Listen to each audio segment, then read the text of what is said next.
a todas, a todos. Muy buenas tardes a quienes nos acompañan del otro lado del Atlántico, desde España o desde Europa. Nos da muchísimo gusto que estén con nosotros esta mañana tarde para la presentación del volumen 2 de esta revista internacional de educación emocional y bienestar que publicamos en conjunto la Universidad Iberoamericana desde el Departamento de Educación y la Red Internacional de Educación Emocional y Bienestar, presidida por el doctor Rafael Vizquerra. Quiero agradecer, antes que nada, a la asistencia de nuestros ponentes del día de hoy, al doctor Antonio Tena, quien es editor de este volumen 2 de la revista y a quien agradezco el seguimiento a este número. Por supuesto, al doctor Rafael Vizquerra, que es no solamente presidente de la red, como ya había dicho, sino también miembro del consejo editorial de esta revista, y a nuestras dos autoras invitadas, participantes y autoras de textos sumamente valiosos de este volumen, a la doctora Mercedes Bulas, que nos acompaña desde México, y a la doctora Adela Cavia, que nos acompaña desde Argentina. Así es que muchísimas gracias a todas, a todos por esta presencia esta mañana en este foro, que vamos a platicar un poco acerca de este volumen de la revista, que retoma las ideas del volumen anterior, donde hablábamos de la educación emocional en tiempos de crisis. Sabemos que la pandemia particularmente puso en la arena, a la luz de todas y todas, la necesidad de llevar estrategias de cuidado y de prevención hacia lo que son o han sido los riesgos psicosociales derivados pues de la pandemia, pero los preexistentes también. Y en esta ocasión, en este número, pues justamente que continúa con este editorial, hablaremos específicamente sobre la educación emocional, o este número habla sobre la educación emocional como recurso para la prevención y el cuidado de la salud mental.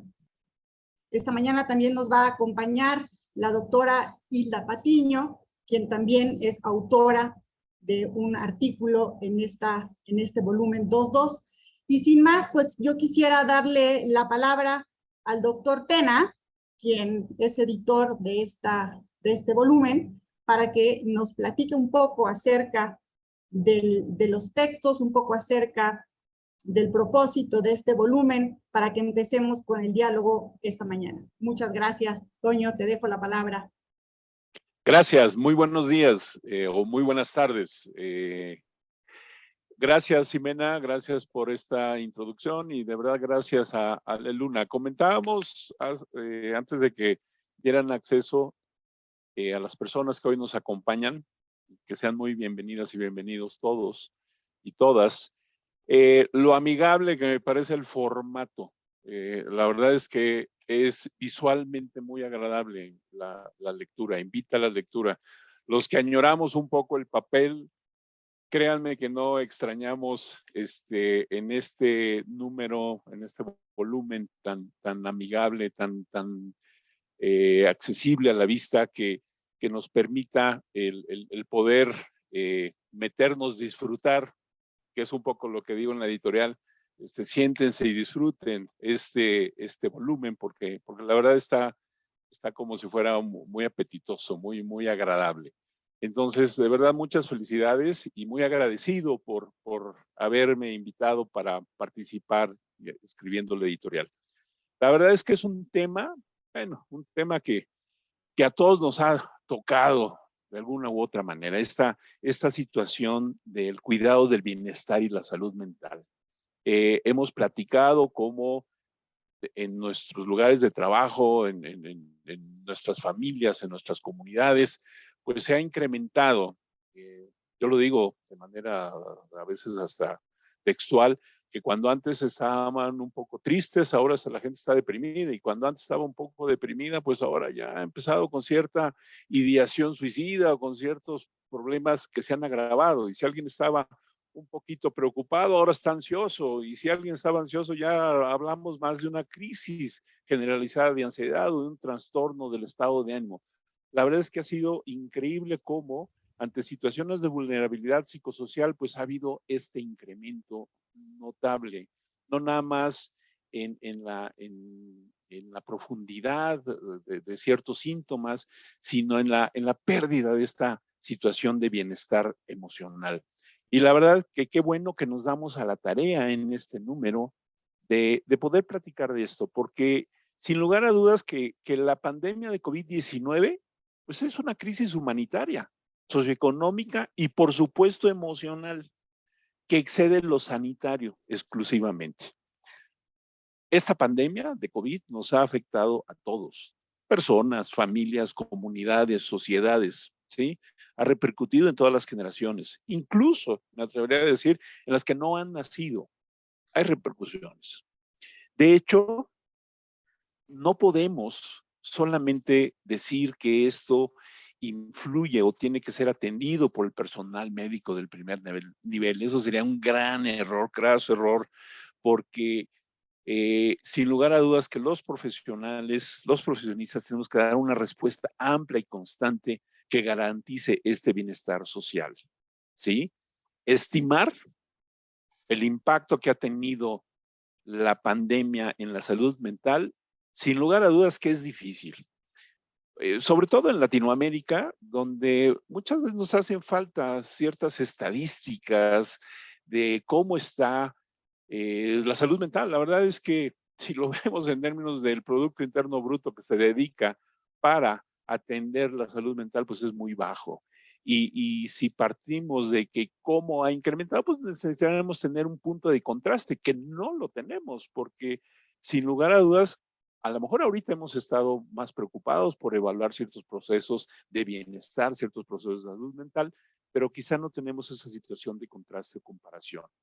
Sin embargo, eso no nos quita que tenemos que seguir generando esos acercamientos entre los diferentes enfoques de salud mental, seguir desarrollando sólidos marcos conceptuales que fundamenten estas intervenciones. Yo creo que todos y todas hemos aprendido sobre la consecuente atención psicosocial que debe de proporcionarse. ¿Quién de nosotros no ha aprendido a no negar la situación del COVID, pero tampoco exagerar ni extremar medidas innecesarias? ¿Quién de nosotros no ha sentido miedo? ¿Quién de nosotros no ha tenido ciertos comportamientos impulsivos, a veces de discriminación, a veces de rechazo, o a veces de imaginarnos peligros irreales? ¿Quién de nosotros no ha aprendido acerca del distanciamiento físico? Pero también hemos aprendido que distanciamiento físico no es distanciamiento emocional y que hay muchas maneras de acercarnos emocionalmente, aun cuando tenemos que poner cierta distancia. Un distanciamiento saludable, que no implique desconexión social, que no implique desconexión emocional, que no implique desconexión interpersonal. Y por supuesto que como nos han ayudado estos medios virtuales de comunicación e interacción social que nos han permitido pues, apoyarnos social y mantener en la medida de lo posible este bienestar psicosocial. Es un gran desafío y yo creo que en este volumen se da un acercamiento valiente, se intenta eh, proponer situaciones de manera clara y precisa, sobre todo con evidencia científica, que es la que nos hace falta, dar evidencia, proponer evidencia disponible para la contribución a los problemas y desastres, en este caso de salud mental. Y de esta manera, pues pensar que utilizando estas herramientas de consulta nos pueden ayudar en la toma de decisiones en materias de salud mental, tanto para organizaciones psicológicas como para organismos gubernamentales en salud pública en los diferentes países del mundo. Quiero citar una frase que pongo ahí en la editorial de Antonio Guterres, el secretario de las Naciones Unidas, que nos dice que los servicios de salud mental son una parte esencial de las respuestas de los gobiernos al COVID-19 y deben de expandirse y sobre todo ser completamente financiados. Es decir, tenemos que tener este tipo de actitud, este tipo de cambio, este tipo de situación que probablemente hemos diseñado y hemos dejado de lado. No podemos seguir haciendo. Necesitamos ese tipo de apoyos. ¿Sí? También Hemos aprendido y creo que en este volumen se profundiza muchísimo en los riesgos conocidos, es decir, cómo el género, el nivel socioeconómico, ¿sí?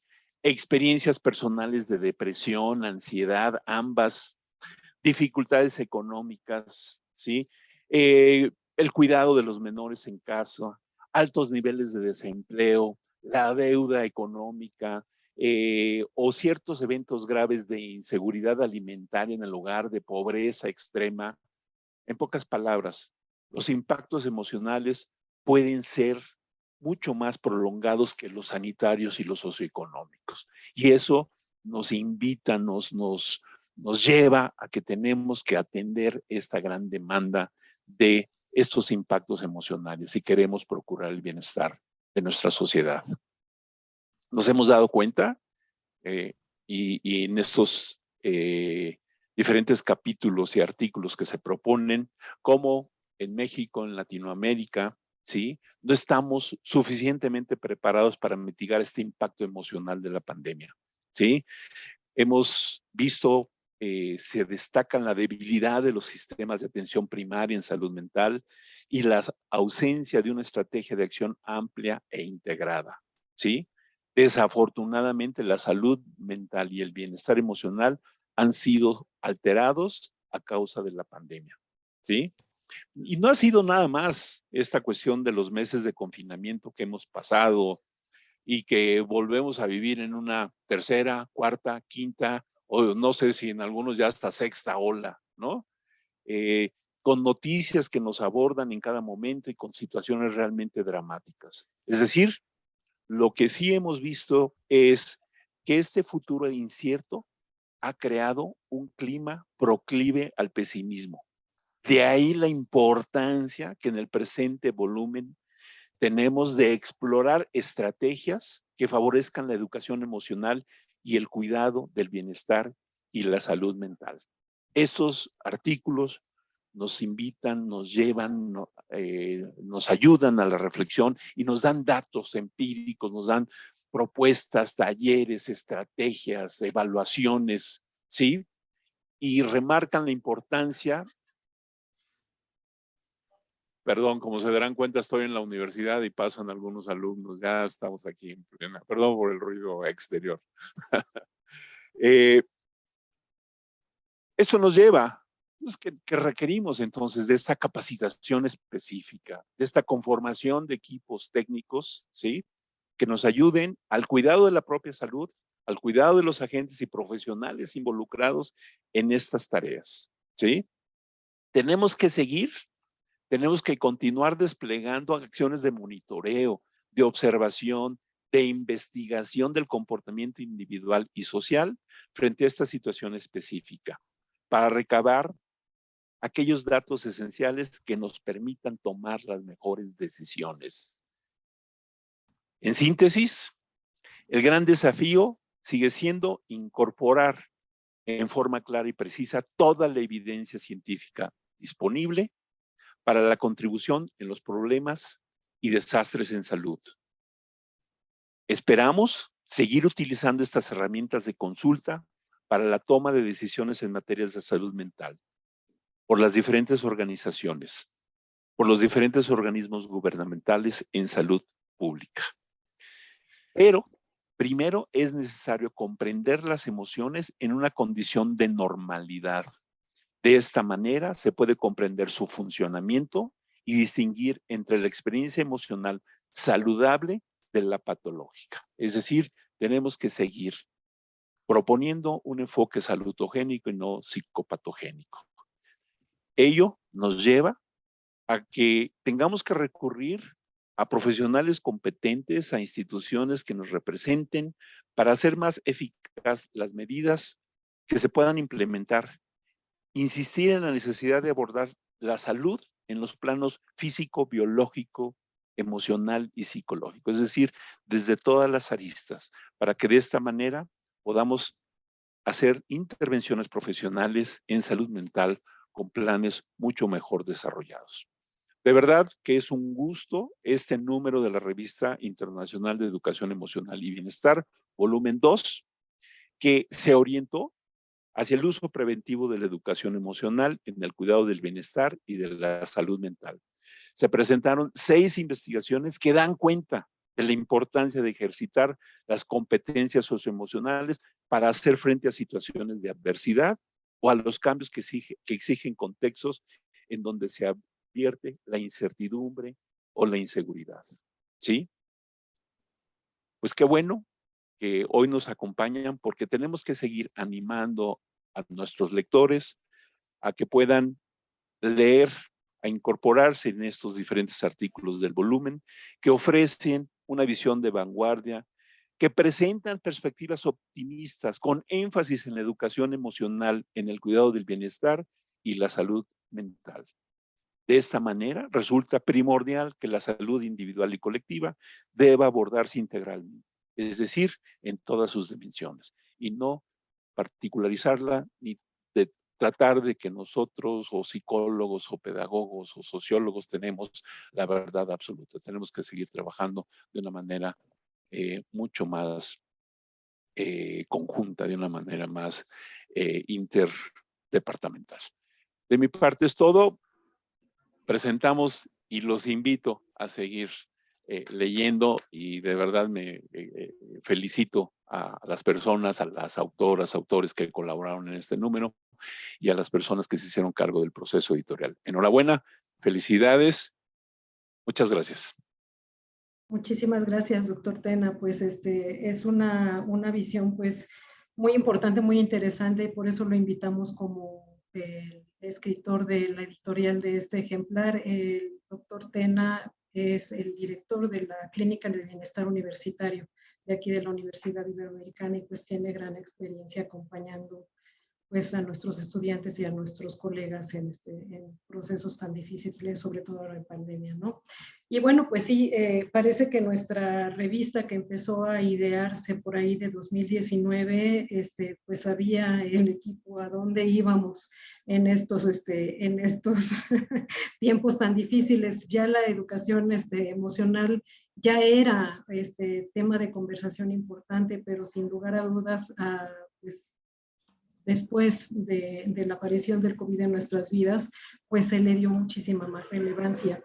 Y bueno, tenemos aquí el placer de acompañarnos en este proyecto de la Revista Internacional de Educación Emocional y Bienestar, pues de nada menos que el doctor Rafael Vizquerra, que es parte de esta otra institución, la Red Internacional de Educación Emocional y Bienestar, que funda la revista junto con nosotros, la Universidad Iberoamericana. Y pues le damos la palabra al doctor Vizquerra para que nos dé sus comentarios tanto sobre el tema que trata el número, tanto como el número en especial. Muchas gracias. Para mí es un gran motivo de satisfacción cada nuevo número que aparece de la Revista Internacional de Educación Emocional y Bienestar. Y quiero felicitar efusivamente a Alejandra Luna Guzmán, a Jimena Xiao, a Gilda Patiño, a todo el equipo que hacen posible que esto sea una realidad inimaginable hace solamente muy pocos años. En este caso, el último número, el tema es educación emocional en el cuidado del bienestar y la salud mental, que abre el número una editorial sobre el uso preventivo de la educación emocional en el cuidado del bienestar y la salud mental, por el doctor Antonio Tena Asug, que nos ha intervenido hace un momento y que es de la Clínica de Bienestar Universitario de la Universidad Iberoamericana de Ciudad de México, donde queda clara la relación entre la medicina y la educación emocional. Y cómo la educación emocional es un factor preventivo y de desarrollo personal. Y como ha dicho muy bien el doctor Antonio Tena Asug, de la patogénesis a la salutogénesis.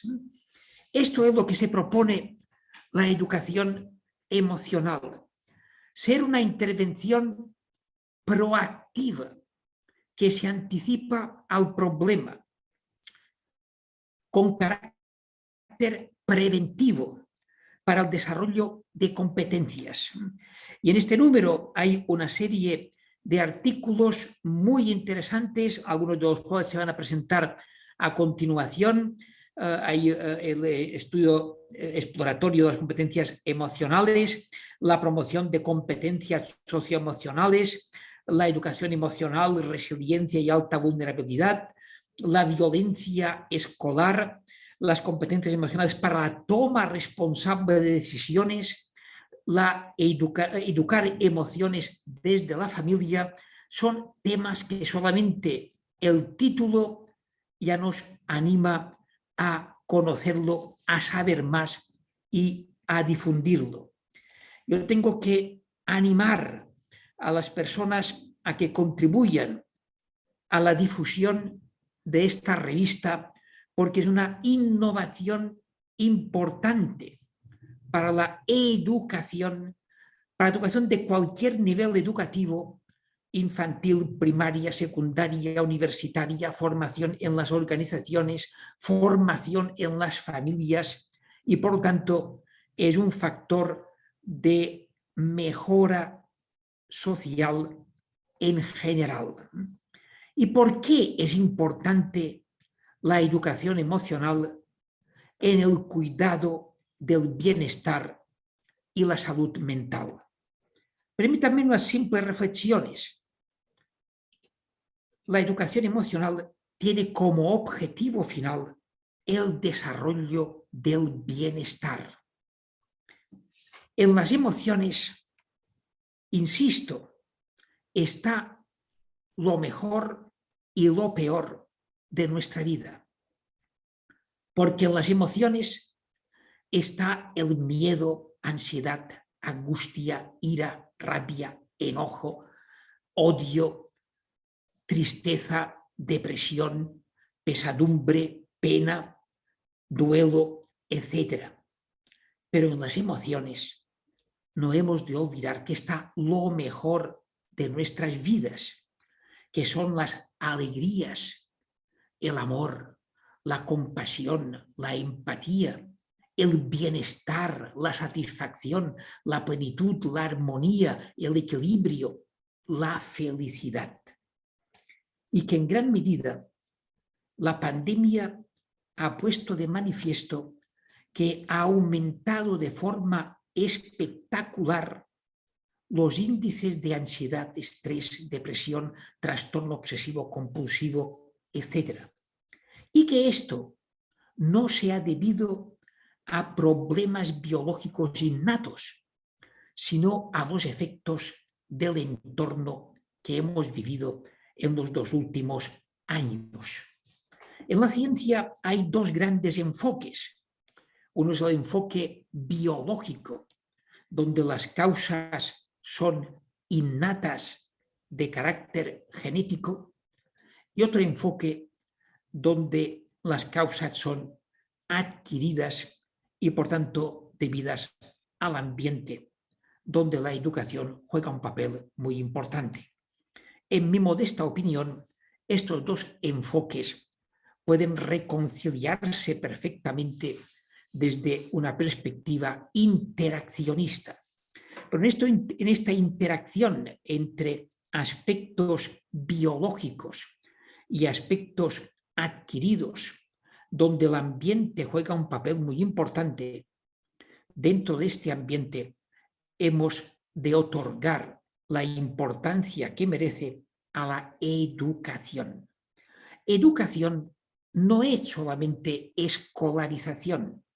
La escolarización es un aspecto de la educación. La educación es el conjunto de experiencias que vive una persona en la familia, en los medios de comunicación, en la sociedad, en la escolarización, etc. Y de ahí la importancia de la educación emocional desde una perspectiva amplia, mucho más allá de la escolarización. Esta educación emocional nos gustaría fundamentarla en las evidencias, es decir, en las investigaciones científicas. Y por esto animo a las personas que están en condiciones de poder investigar, normalmente profesorado de universidad, pero profesorado de cualquier nivel educativo, que investigue, que experimente, que publique, que difunda sus experiencias, sus investigaciones. Y la RIEP es una plataforma que lo puede hacer posible. Esto es contribuir a una educación emocional fundamentada en las evidencias. Y animo a citar los artículos publicados en la Revista Internacional de Educación Emocional y Bienestar, en nuestras publicaciones, en cualquier medio, revistas, libros, artículos de divulgación, etc. Porque todo esto es contribuir a su difusión, y en estos momentos tenemos el gran reto de afrontar el analfabetismo emocional casi institucionalizado que está presente en los entornos sociales, educativos, políticos, etc. Todo lo que podamos hacer para contribuir a la difusión de la educación emocional, de los artículos publicados en la revista RIEP, todo esto es contribuir a mejorar la educación emocional, a prevenir la violencia, a mejorar la convivencia y mejorar el bienestar. Muchísimas gracias por estar aquí y me gustaría que este encuentro sea un motivo para darnos ánimo mutuamente para continuar avanzando hacia este horizonte que en el fondo es la mejora de la convivencia y el bienestar. Muchísimas gracias. Muchísimas gracias, doctor Vizquerra. Pues sí, así es, no hay como difundir el conocimiento y poder empezar a practicar todo lo que vemos que empieza a encontrarse en los contenidos de la Revista Internacional de Educación Emocional y Bienestar, pues en el día a día y empezar a mejorar el bienestar emocional de todos y todas en nuestros rincones y en nuestros ámbitos de quehacer. Pues bueno, vamos a dar inicio a las intervenciones de nuestras autoras y pues es un gusto recibir en primer lugar a María de las Mercedes Bulas Montoro. Ella pertenece a la Universidad Iberoamericana Puebla y en coautoría con Carla Marisol Teutli Mellado y Gabriela Roldán Hernández, publican en este ejemplar el estudio exploratorio de las competencias emocionales en docentes durante la pandemia por COVID-19. Entonces vamos a escuchar primero la intervención de Mercedes y después vamos a tener un brevísimo comentario tanto del doctor Tena como del doctor Vizquerra sobre eso. Adelante, Mercedes, bienvenida. Muchas gracias. Buenos días a todas y a todos. Voy a poner la presentación. A nombre de la doctora Gabriela Roldán, Carla Teutli, servidora Mercedes Bulas, presentaremos esta mañana el artículo denominado Estudio exploratorio de las competencias emocionales en docentes durante la pandemia por COVID-19. Agradezco, por supuesto, a la Revista Internacional de Educación Emocional y Bienestar, a la doctora Ximena Shaw y a su equipo, así como también a la Red Internacional de Educación Emocional y Bienestar, al doctor Vizquerra y a su equipo. Es un estudio en el que participaron 422 docentes, de los cuales el 80% son hombres y tienen una edad media de más de 44 años. Prácticamente el 50% de los docentes trabajan en el nivel primaria y más del 94% en escuelas públicas. Así también hay una media de más de 19 años de docencia y comentarles que se aplicó un cuestionario con 5 preguntas abiertas y un cuestionario de competencias emocionales para adultos, que están basados en el modelo de las competencias emocionales del doctor Vizquerra y Pérez. Se acudió a las autoridades de la Secretaría de Educación Pública de Puebla y quienes nos autorizaron y apoyaron a través de la multiplicación de una liga web de formularios de Google. Se hizo, por supuesto, todas las consideraciones y todo el procedimiento y las consideraciones éticas. Y después se hizo un análisis de contenido a través del método ad hoc. Así también se aplicó un cuestionario de competencias emocionales para adulto. Es un instrumento que consta de 33 reactivos y cuenta con un alfa de Cronbach total de 0.91 y cuenta con 6 dimensiones de las competencias emocionales. Queremos resaltar sobre todo los principales resultados. En primer lugar, ¿cuáles fueron las emociones más recurrentes reportadas por los docentes durante el mes de mayo, que fue 2020, que fue cuando se hizo la aplicación de estos cuestionarios? Y nos suman más del 37% emociones como estrés, preocupación, incertidumbre y ansiedad. Y por otro lado, también nos reportaron en el manejo, estrategia de manejo de las emociones, el hacer ejercicio, la relajación, el estudio, entre otros. Así también comentarles que en parte de las competencias emocionales de las que dispusieron los docentes en ese tiempo fue el optimismo, la autorregulación, la paciencia, entre otros. Así también en la distribución de respuestas de los docentes fue aproximadamente del 42% de respuestas que se acercan al bienestar y el 54% de respuestas que se alejan del bienestar emocional. Esto está en consonancia con las emociones más recurrentes reportadas con los docentes. Así también comentar que están aquí los puntajes promedio obtenidos por las 6 dimensiones de las competencias emocionales. Mencionar que es posible que esté presente la deseabilidad social y la propuesta es seguir haciendo estudios para poder usar el puntaje en población mexicana. La literatura plantea 2 panoramas sobre estos resultados, el incremento de la resiliencia y puede ser debido al alto compromiso con su trabajo por parte de los docentes y así también lo que nos propone Gross a través de la estrategia de la reevaluación cognitiva y por otro lado el distanciamiento emocional. Esto también puede estar relacionado con la supresión de respuesta y lo que nos da como indicio un desgaste ocupacional. Entre las estrategias emocionales que se identificaron por parte de los docentes es buscar adaptarse, agradecer, comunicar lo que se siente y mantener la calma.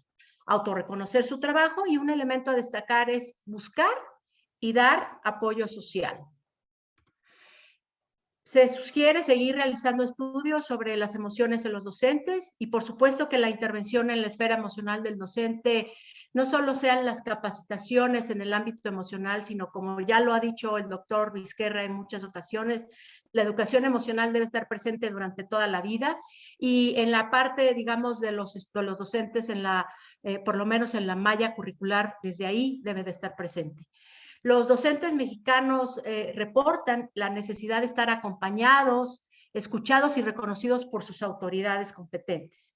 Y así también los factores sociodemográficos como por ejemplo la edad, el sexo, el tiempo laborando juegan un papel importante en la identificación de las competencias emocionales. En otros trabajos que hemos hecho han tenido resultados significativos.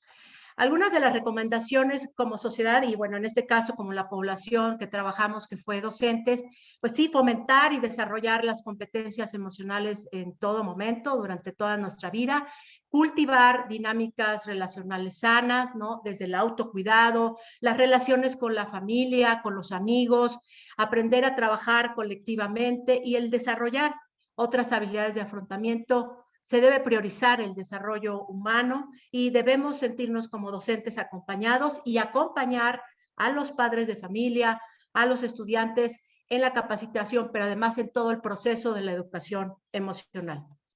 Muchísimas gracias. Gracias, Mercedes. Pues adelante, no sé quién quiere empezar, doctor Vizquerra, doctor Tena.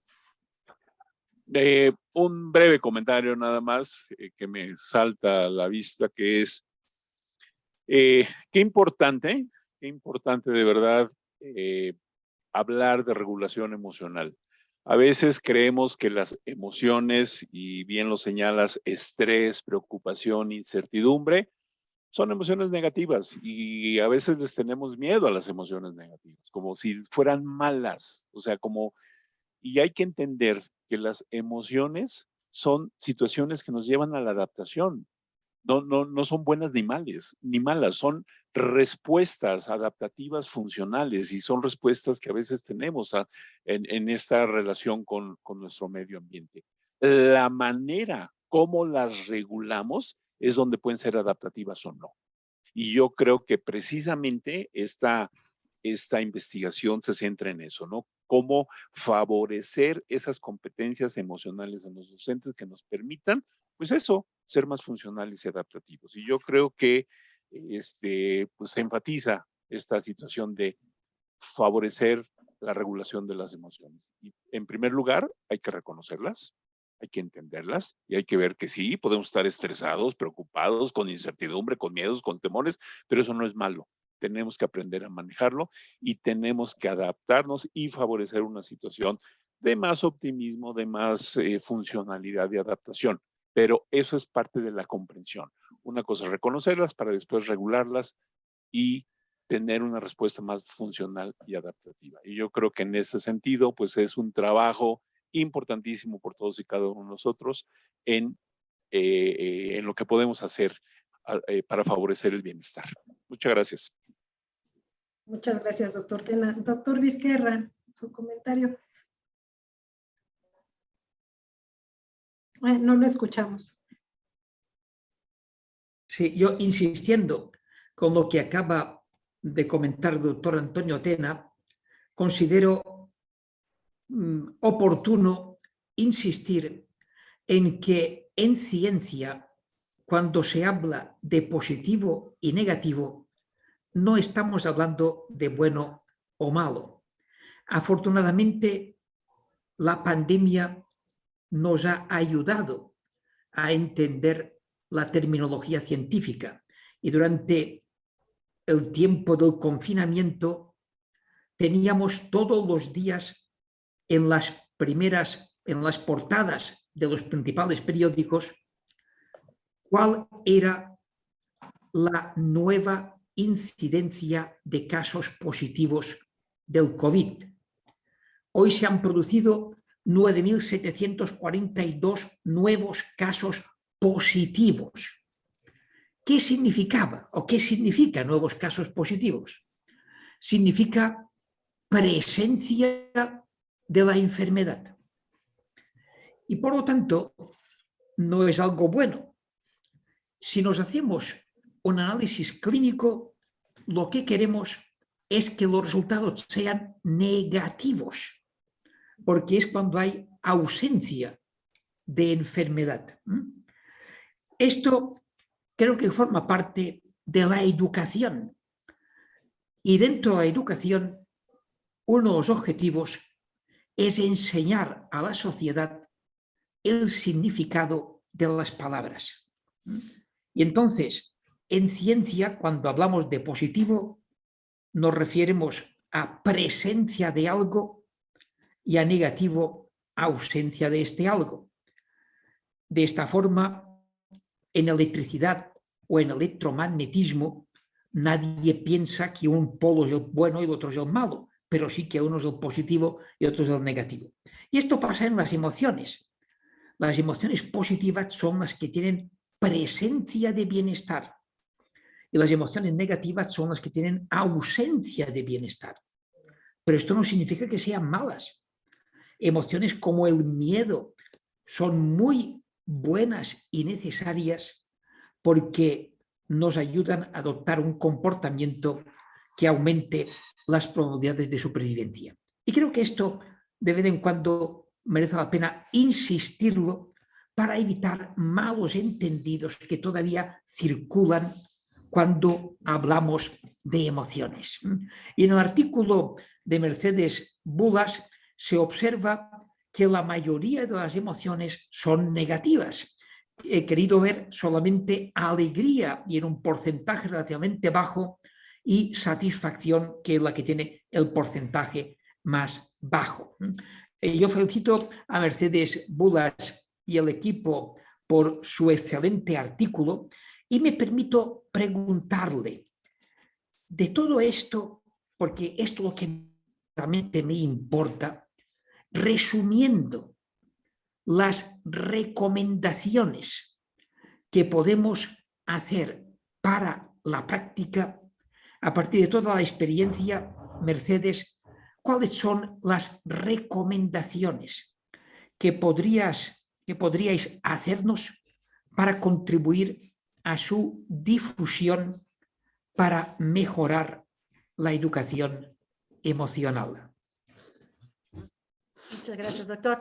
Bueno, a mí me parece que, en primer lugar, seguir haciendo investigaciones que nos permitan ir clarificando todos los conceptos, pero una cosa que para mí ha sido fundamental fue el trabajar la conciencia. O sea, al final, si desde la parte del docente, hablando, digamos, de esta población que hemos trabajado, desde la formación de formadores, o sea, desde ahí trabajar, el desarrollar, el potenciar todo lo que tiene que ver. A mí me parece que la conciencia es fundamental, porque a partir de ahí, de la conciencia emocional, podemos partir para muchas cosas.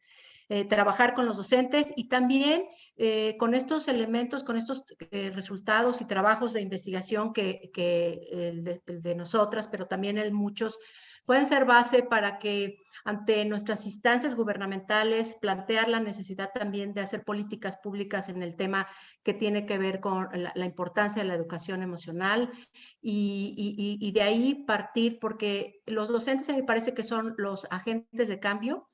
A partir de ahí, la relación, el vínculo y todo el trabajo de ejemplo que tienen los docentes para con los estudiantes, hablando específicamente de las comunidades educativas. Por supuesto que yo sé que su trabajo de plantear esta innovación psicoeducativa de la educación emocional es comunitaria y ahora planteado desde la perspectiva que se da en este momento por parte de la revista y lo que quiere puntualizar. En la salud mental, ahora que lo veo desde una institución pública en la que he trabajado, es fundamental. Es fundamental trabajar las competencias, el desarrollo de las competencias emocionales, o sea, trabajar la educación emocional. Comunitariamente también. Muchas gracias. Gracias. Muchísimas gracias, doctor Vizquerra, doctor Tena y Mercedes. Pues vamos a dar paso a la siguiente aportación de parte de Adela Sáenz Cavia, que está aquí presente con nosotros, que pertenece al Centro de Investigación en Psicología y Psicopedagogía de la Universidad Católica Argentina. Ella, en coautoría con Gisela Delfino, de la misma institución, nos presentan Educación Emocional, Resiliencia y Alta Vulnerabilidad Social, diseño y aplicación de un programa de intervención. Adelante, Adela, bienvenida. Bueno, muchas gracias.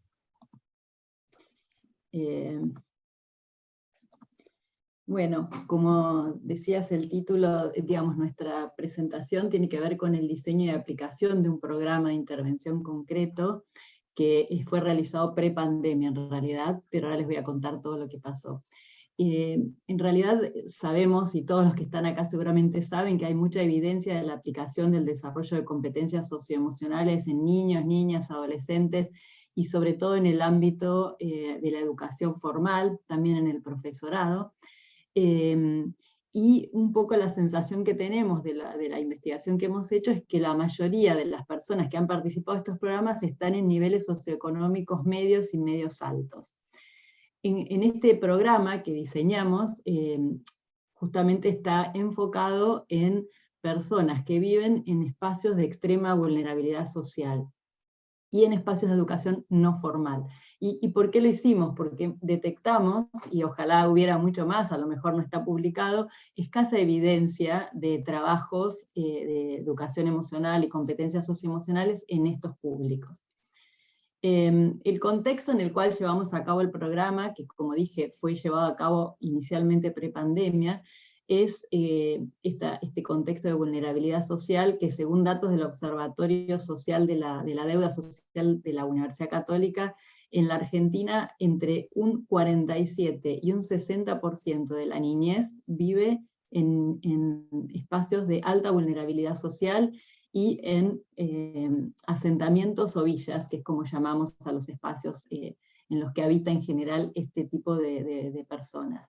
Entonces es un problema realmente enorme, ¿no? En el marco de esos espacios, de esas villas y de esos asentamientos, existen espacios sociocomunitarios, o que son organizaciones de base comunitaria, que brindan básicamente asistencia a los niños, niñas y adolescentes para la promoción y protección de derechos y para la realización de actividades educativas, deportivas, lúdicas, y que son espacios claves para la contención social. Esos espacios están liderados por referentes y educadores sociales que no necesariamente tienen la formación de educación formal, por eso hablamos de educación no formal, y que en general han sido educados y criados y viven en las mismas villas y asentamientos. Este programa estuvo implementado con esos referentes y educadores sociales, o sea, nosotros no buscamos alcanzar al público general de los barrios, sino solo a los referentes y educadores que trabajan a su vez con los niños y niñas. ¿Y esto por qué lo hicimos? Porque asumimos que cuanto más competente emocionalmente sea un educador, un referente social, posiblemente tendrá más recursos para su propio bienestar, que no es fácil de sobrellevar en estos contextos, y también para su propia tarea con los chicos. Inicialmente este programa, porque después lo llevamos a muchos otros lados, se hizo en 5 distritos del conurbano bonaerense, que son realmente, como decía antes, de altísima vulnerabilidad social. El programa diseñado constó de 8 encuentros, que duraron entre 3 horas y media y 4 horas cada encuentro, en los cuales trabajamos básicamente las competencias socioemocionales básicas, entre ellas autoconocimiento y conciencia emocional, gestión emocional, autoestima y autoconfianza, optimismo y psicología positiva, competencias sociales, y después también trabajamos el desarrollo, la promoción de la resiliencia, el trabajo en red y la cooperación. Como les decía, el programa, al ser en un contexto en el cual no tenemos PowerPoint, o sea, ahí hay muy pocas posibilidades, está basado en el aprendizaje colaborativo, haciendo rescates de lo aprendido en cada encuentro, y utilizando, como ven, el arte, el juego, el cuerpo, la respiración. En este videito estamos trabajando la autoestima. Previo a la implementación del programa, hicimos una autoevaluación de percepción de inteligencia emocional en los participantes, en los 54 participantes iniciales, a través de la escala TMMS, y algo interesante que pasó al medirlo fue que en las 3 dimensiones que mide la escala, atención, claridad y reparación, que serían atender, comprender y regular nuestras emociones, se registraron números más bajos que el promedio de adultos argentinos de un nivel socioeconómico medio. Acá hay varias hipótesis y mucho por seguir investigando. Mi hipótesis personal, que trabajo mucho en estos espacios, es que la deseabilidad social no funciona tanto. Es decir, acá hay mucha más transparencia y mucha conciencia emocional. Pero bueno, esto todavía requiere de investigación. Y los resultados se midieron con una evaluación de impacto del programa una vez que terminó esa primera etapa del programa, a través de un cuestionario semiestructurado, que dio realmente valoraciones muy, muy positivas del programa. No traje acá los cuadros porque eran muchos y no daba el tiempo, y me parecía más lindo compartir un poco la historia. Pero sí mostrarles que además de la parte numérica hicimos también un análisis cualitativo con los participantes, y que les traje acá una pequeña frase que me pareció interesante compartirles, que tiene que ver con el aprovechamiento que le hicieron al programa, ¿no? Es decir, cómo van sintiendo las emociones, cómo se permiten estar enojados o tristes con lo que pasa. El tema es qué hacen con esa tristeza y ese enojo, ¿no? Y cómo en esa tristeza y ese enojo es como de alguna manera la energía para seguir trabajando con los chicos y chicas con los que trabajan. Esta foto, que es hace muy poquitos días, porque con este grupo de 50 y pico de referentes y educadores sociales, durante la pandemia seguimos trabajando a través de Zoom. Ellos, imagínense, en la pandemia tuvieron situaciones realmente tremendas y de muchísima dificultad, o sea que los acompañamos por Zoom, y cuando terminó la pandemia retomamos el programa de manera presencial. Y ahí pudimos también ver lo que les había servido en cuanto a las herramientas que habían aprendido de gestión, sobre todo gestión emocional y resiliencia. Bueno, eso era un poco lo que les quería compartir. Muchísimas gracias, Adela. La verdad que lindísimo trabajo. Pues no sé si están de acuerdo. Ahora comenzamos con el comentario del doctor Vizquerra. Bueno, gracias. Bien, yo felicito a Adela por este magnífico trabajo con, diríamos, adolescentes en entorno abierto, que no es educación formal, sino educación social, que decimos en España, y que yo creo que es uno de los sectores sociales que están más necesitados de educación emocional, porque es donde está más presente los efectos del analfabetismo emocional. Un analfabetismo emocional que se manifiesta en comportamientos de riesgo, de violencia, de consumo de drogas, de comportamiento sexual de riesgo, etcétera, etcétera. Y yo quisiera hacer dos llamadas a partir de este artículo. Una, a potenciar estos tipos de intervención con adolescentes en la calle para que puedan conocer mejor su impulsividad, sus emociones, sus posibilidades, desarrollar la autoestima, muy importantísimo, porque las investigaciones señalan que entre los 12 y los 20 años la autoestima de la mayoría de las personas de estas edades va bajando en picado, y por lo tanto se necesita una recuperación de la autoestima, porque en estas edades se encuentran ante retos que superan sus posibilidades, se encuentran ante retos académicos que es imposible poder rendir en lo que a veces se les podría, o poder ellos mismos pensar que se les exige, de tener nota máxima en todo. Y si no tengo nota máxima en todo, es consecuencia de mis limitaciones, de mis errores, de mis insuficiencias, y todo esto contribuye a bajar la autoestima. Por tanto, muchas felicidades y animo a continuar con experiencias de este calibre. ¿Y cómo estamos aquí para analizar, para reflexionar conjuntamente, para mejorar la práctica de lo que estamos haciendo? Me voy a permitir improvisar una reflexión personal, y si Adela quiere decir algo, pues que lo diga, y si no tampoco pasa nada, y en todo caso puede dar otra pregunta. Pero mi reflexión personal es la siguiente. He observado que el instrumento TMMS, Trait Meta Mood Model, de Salovey y Mayer, curiosamente es uno de los instrumentos que más se utilizan actualmente en investigaciones de este estilo. Curiosamente, este instrumento corresponde al modelo de Salovey y Mayer de 1990. Pero estos autores después cambiaron el modelo. El modelo de Salovey y Mayer que hoy en día se está hablando y se está difundiendo no es el modelo de Salovey y Mayer de 1990, sino que es el que ha ido desarrollando en investigaciones posteriores, y hay varias, una del 97, otra del 2007, que han desarrollado otro instrumento, que es el MESQI, que es el Mayer-Salovey Caruso Emocional Inteligente. Bien, entonces, ¿por qué comento esto? Comento esto porque los instrumentos desgraciadamente, son caros.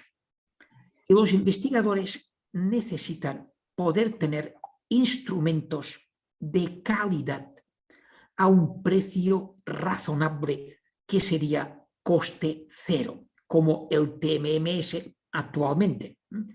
Y entonces, mi propuesta es que en la RIEP y a través de la revista demos a conocer instrumentos que estén a disposición de las personas interesadas a coste cero. Para ello necesitamos personas que quieran colaborar. Yo me permito escribir en el chat mi correo electrónico para que las personas que me están escuchando, que quieran colaborar en contribuir a difundir, lo acabo de escribir en el chat, a ver si va a salir. Posiblemente lo escribiste en el chat cerrado, porque no salió. A ver, lo vuelvo a escribir. Así.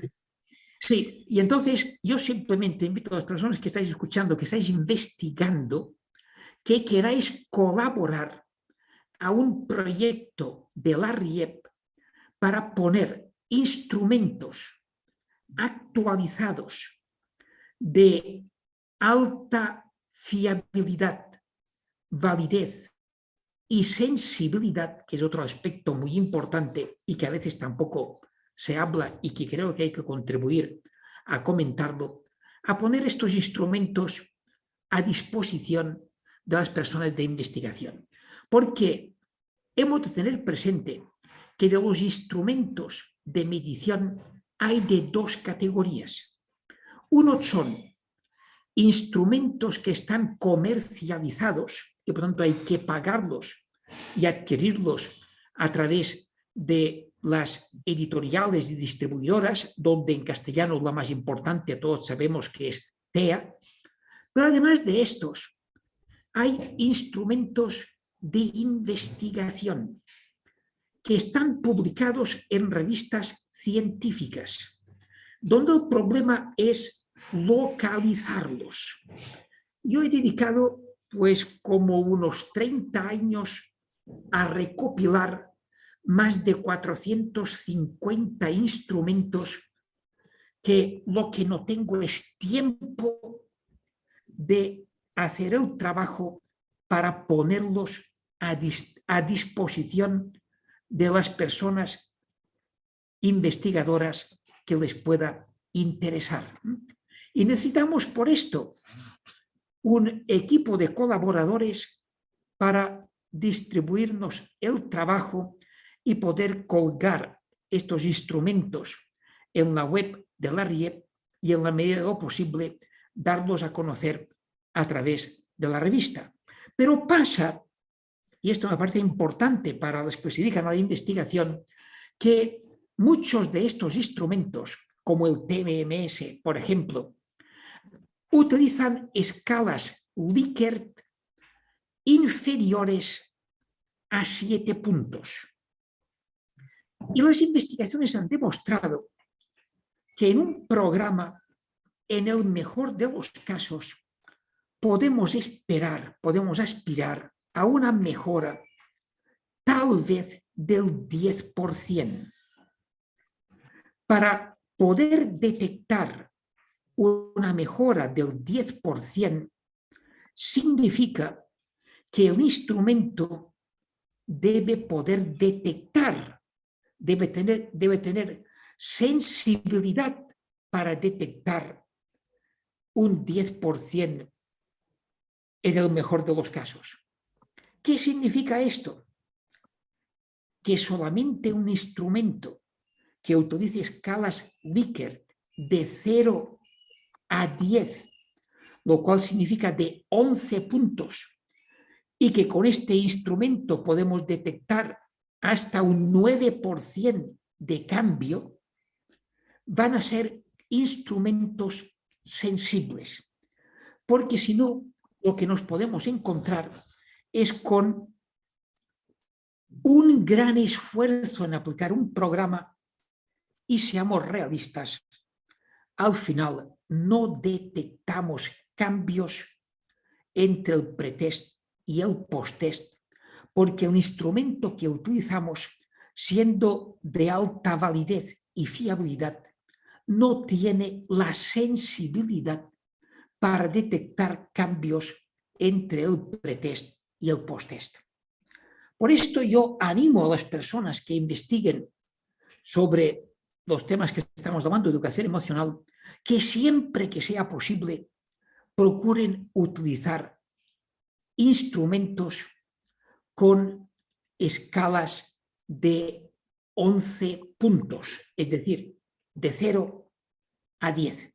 Por ejemplo, valora de 0 a 10 tu grado de ansiedad cuando tienes que afrontar una situación de examen, por poner solamente un ejemplo.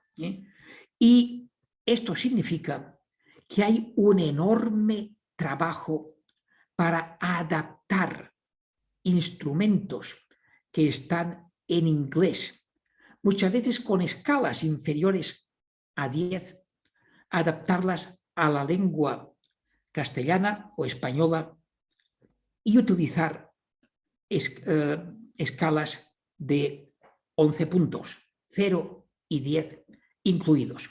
Me ha parecido oportuno hacer este comentario a partir de este artículo. Si Adela quiere añadir algo, pues perfecto. Claro, y claro, obviamente. Yo solamente le quiero hacer la pregunta ya más de contenido, que es: ¿qué recomendaciones nos puedes hacer a partir de tu experiencia para potenciar iniciativas de educación emocional fuera del aula con adolescentes en medio abierto, en educación social? Muchas gracias y felicidades. Bueno, gracias, Rafael. Primero, respecto a la escala, o sea, esto se hizo en 2019. Yo empecé a hacer el doctorado en psicología para poder medir mejor esto, y además de trabajar con la RIEP, que ya lo sabés. Con lo cual, estoy convencida de que una de las fallas es la medición y que la escala no es la que debiéramos haber usado, pero el tema del costo, que vos lo traes y que siempre lo mencionás, es fundamental. Pensá que este programa que yo mostré se hizo con voluntarios, o sea, no tuvimos ninguna inversión de ninguna institución para llevarlo a cabo. Entonces, obviamente, el tema del costo, y más en Argentina, es un problema. De hecho, el programa que se fue modificando y se está aplicando ahora en otros lugares, estamos usando otras escalas y, como vos decís, con Likert un poco más extensas. Pero siempre estamos dispuestos a contar con mejores materiales, eso sin duda, y me encanta que lo menciones. Respecto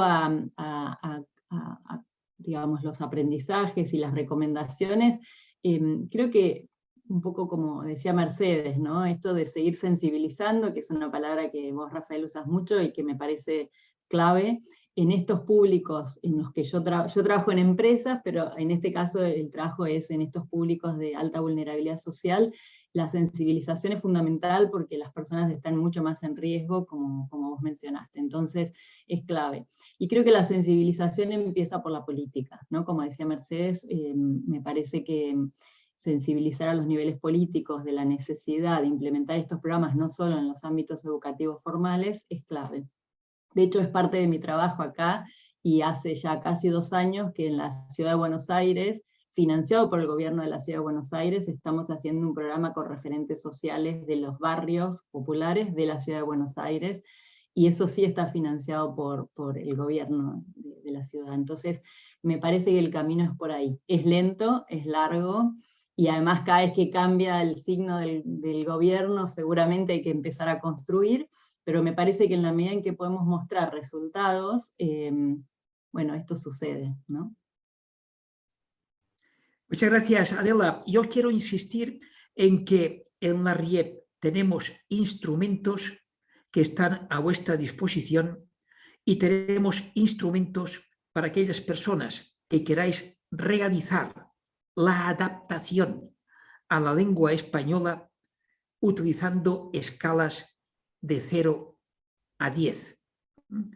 O sea que ahí hay toda una línea de trabajo solamente de adaptación de instrumentos para hacerlos accesibles y de forma gratuita a las personas interesadas en investigar y en aplicar y utilizar instrumentos válidos, fiables y de alta sensibilidad.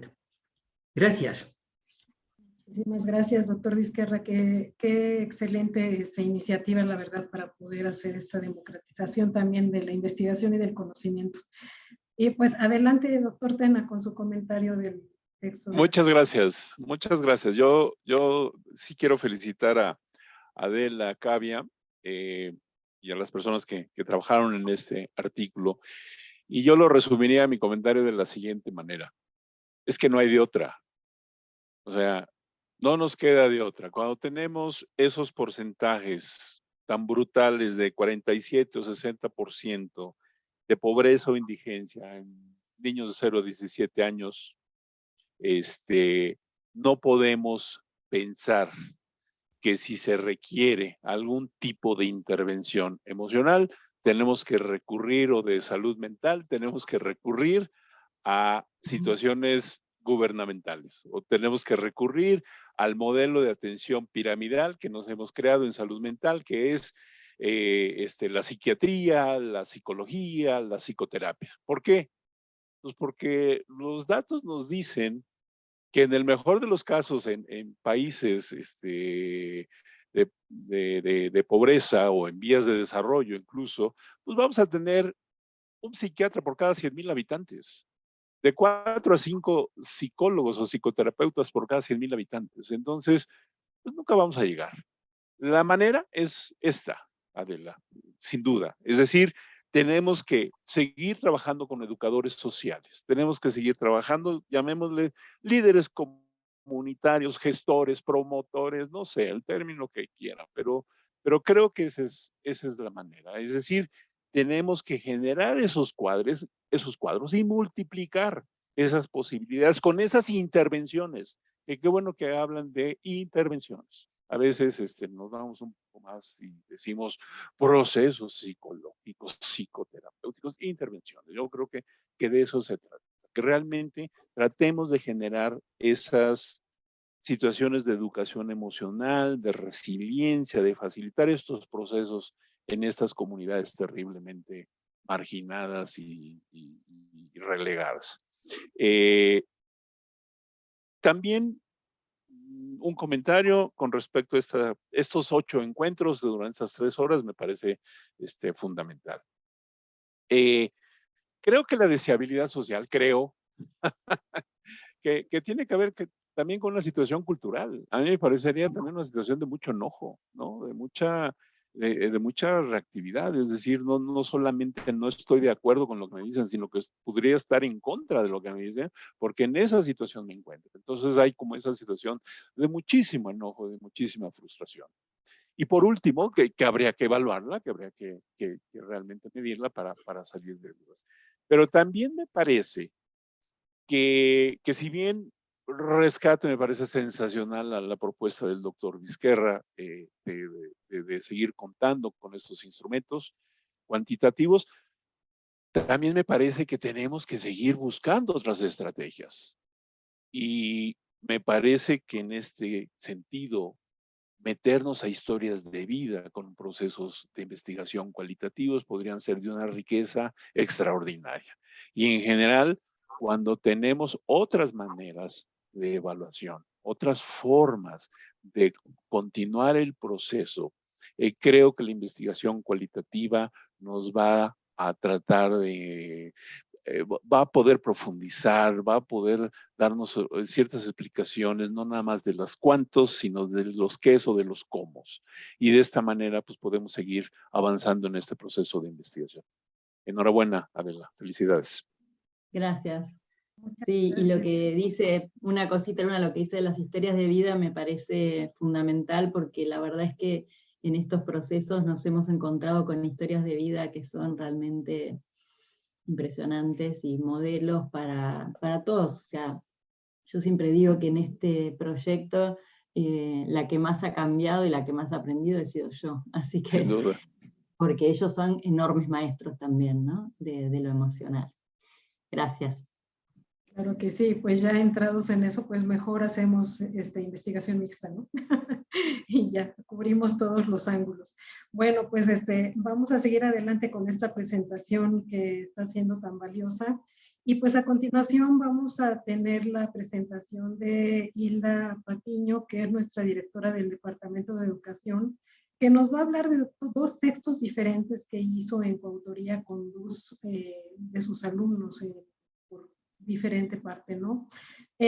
Uno es el que realizó en coautoría con Jocelyn del Carmen Rangel Urdaneta, que se titula Promoción de competencias socioemocionales para el manejo y prevención del estrés aculturativo en mujeres migrantes venezolanas. Y el otro se trata del que hizo en coautoría con Rodolfo Calzada Alfaro, que se titula Competencias emocionales para la toma responsable de decisiones en estudiantes de telebachillerato. Pues Hilda, adelante con tu presentación. Bueno, pues muchas gracias, muchas felicidades a Adela y a Mercedes por esos excelentes trabajos. Yo quiero decirles que aquí yo soy una segunda autora, mis alumnos son los principales autores de estos textos, son el producto de la especialidad en educación socioemocional que ofrecemos en la Universidad Iberoamericana, donde como requisito de titulación ellos tienen que elaborar un trabajo de intervención educativa en educación socioemocional. Son intervenciones, digamos, cortas, de un mínimo de 16 horas, y pues la cuestión que nos enfrentamos nosotros en estos dos casos en especial fue la pandemia. Mis alumnos tuvieron que hacer un trabajo de intervención pues en un estado de confinamiento por la pandemia durante 2020.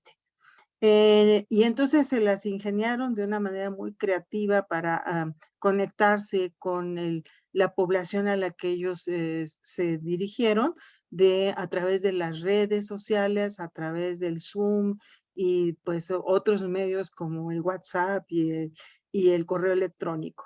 Y lograron conformar pues proyectos muy exitosos, creo yo, por los resultados que dieron al final. En el primer caso con Jocelyn, ella es venezolana, y entonces hizo un trabajo de intervención en educación socioemocional dirigido a mujeres migrantes venezolanas. Su principal objetivo era, antes de la pandemia, reunirlas en un espacio a varias migrantes venezolanas como ella y elaborar un programa de intervención sobre el tema que a ella le preocupaba fundamentalmente, que es el estrés aculturativo, así como otras competencias socioemocionales.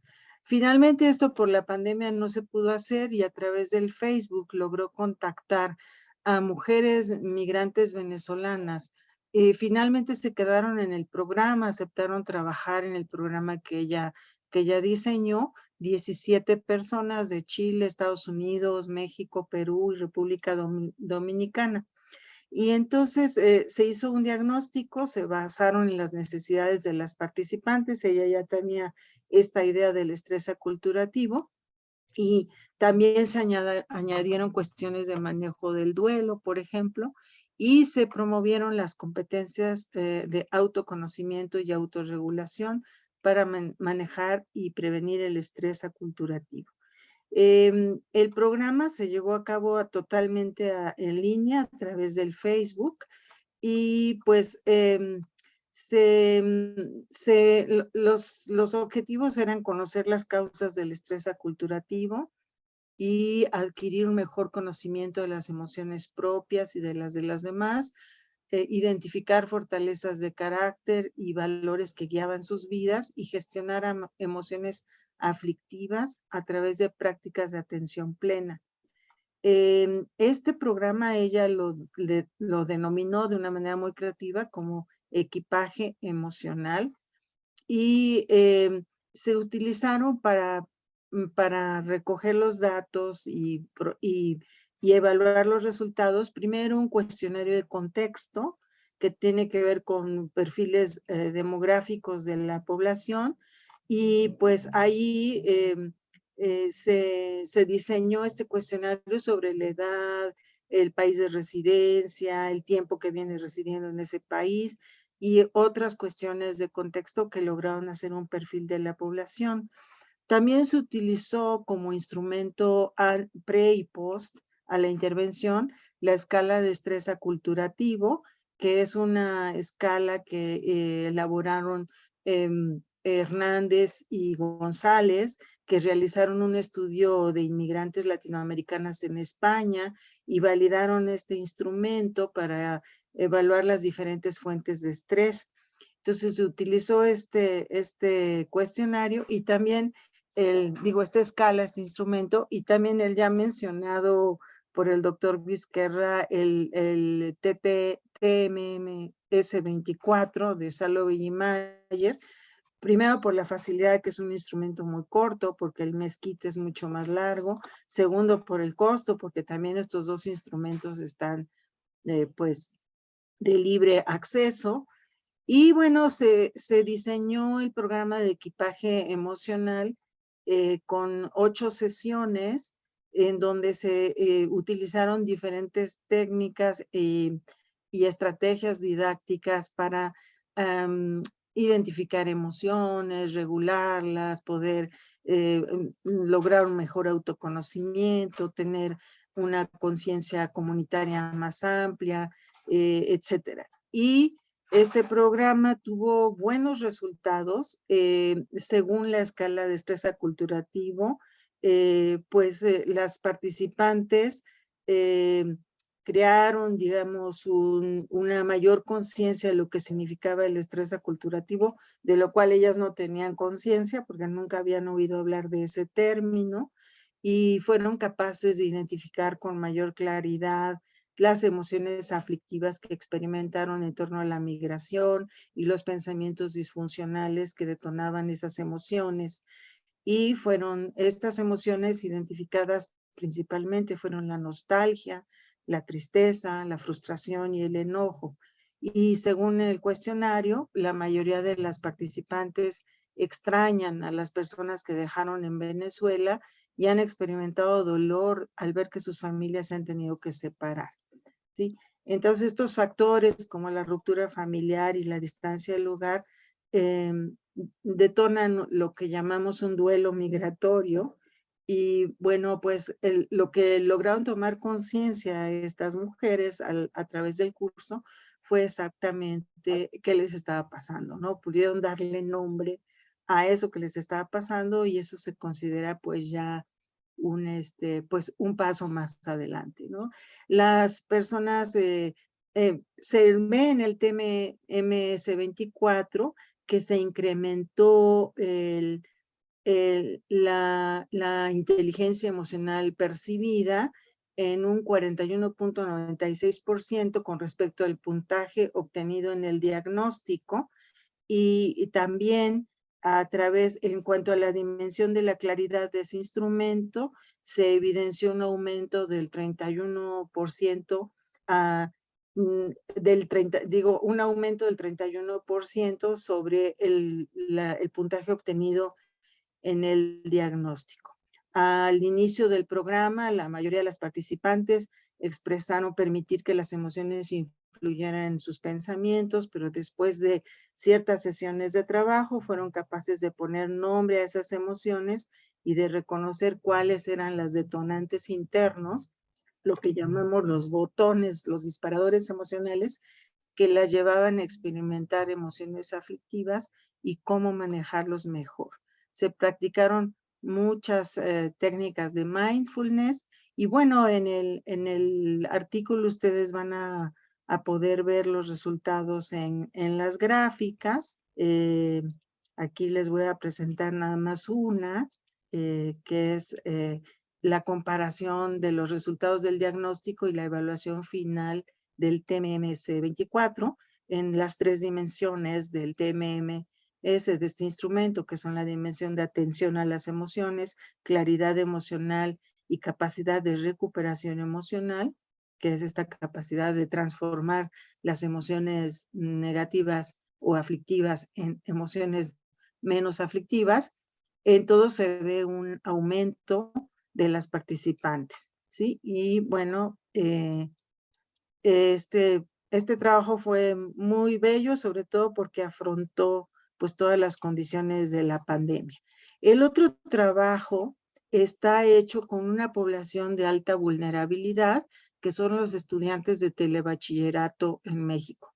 Mi alumno, Rodolfo Calzada Alfaro, era el director de este telebachillerato y al mismo tiempo un docente, también impartía clases.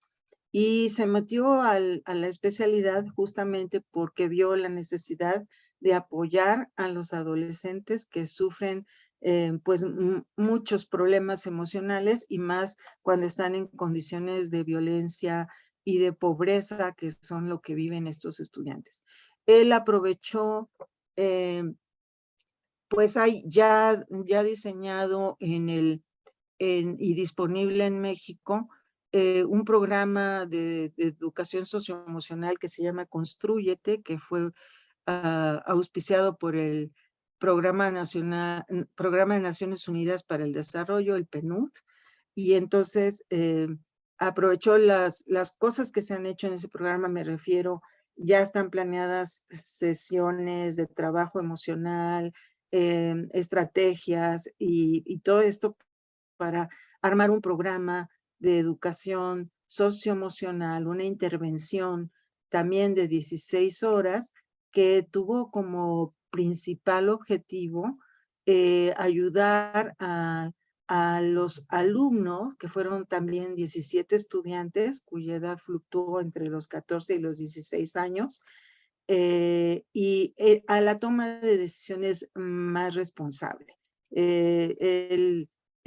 Mi estudiante, pues Rodolfo veía que el problema con estos chicos es que tenían pues poca capacidad para tomar decisiones de una manera más responsable y que ahí podría ayudarlos.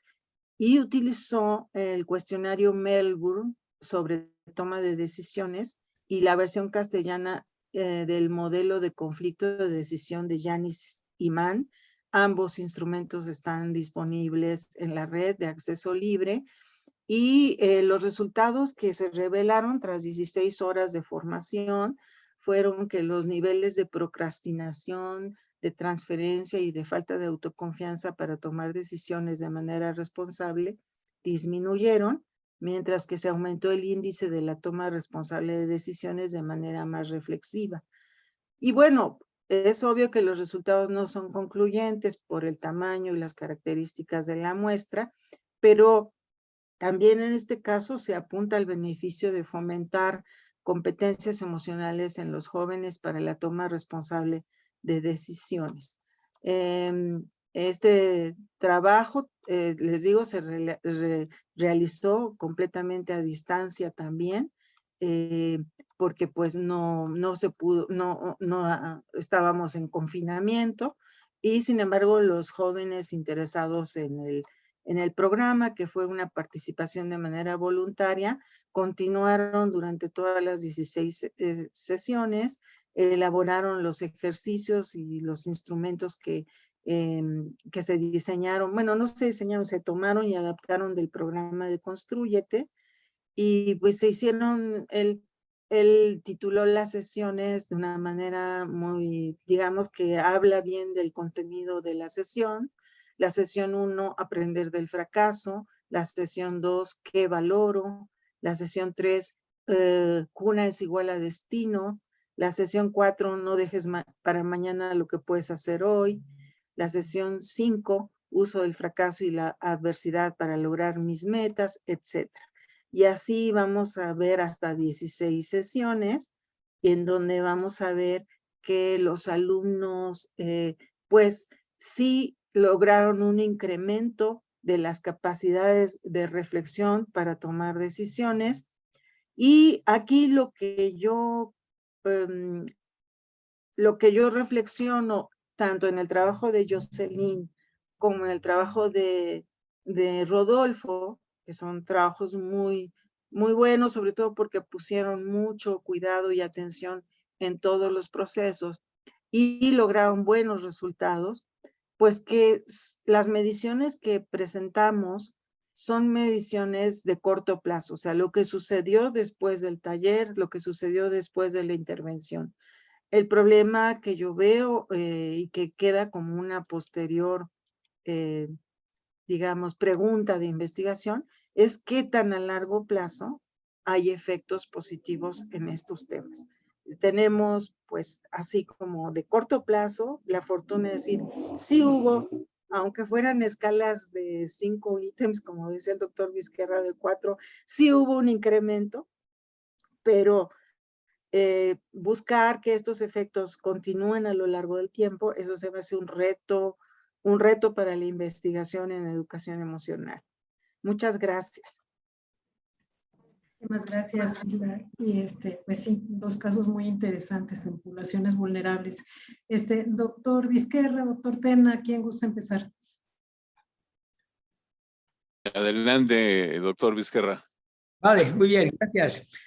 Pues yo felicitar a Hilda y al equipo, y de las muchas cosas que podríamos comentar, me gustaría insistir y le voy a pedir a Hilda que nos insista sobre la relación entre emoción y toma de decisiones.